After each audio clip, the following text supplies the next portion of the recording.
Ježiš, pozor! Takhle, ale počkejte, takže to mám ještě jednou, protože ten pád, respektive to vstání z toho pádu záleží na počtu lidí, kteří tady jako asistují. To znamená, to by bylo nespravedlivé, protože k někomu přiběhlo víc lidí, k někomu méně a tak, takže bychom to vzali ještě jednou, no? Takže kluci, jste připravení? Hlavně se nebojte, jeďte!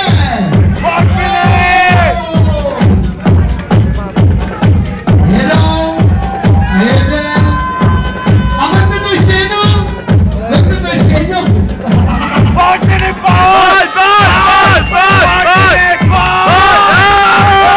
Výherci už máme, no, tak to bylo jenom mimo. No tak, ježišmarja, on je snad zbožný, nebo co? Je to možný tenhle co? Jsi v pohodě? Jsi v pohodě? Předvedeš nám ještě něco?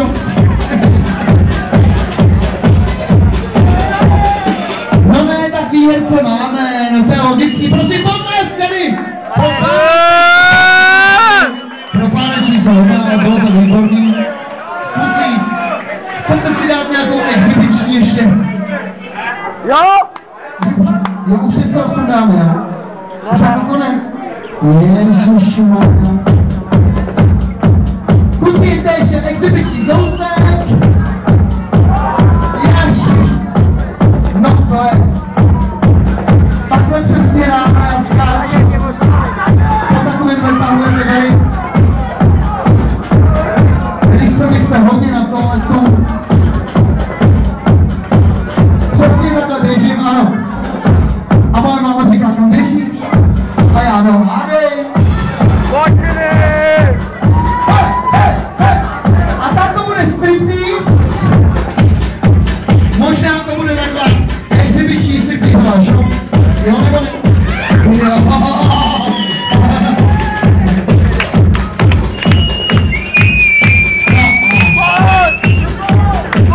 Jo. To jsem zvědavý, jestli nám to ukážu.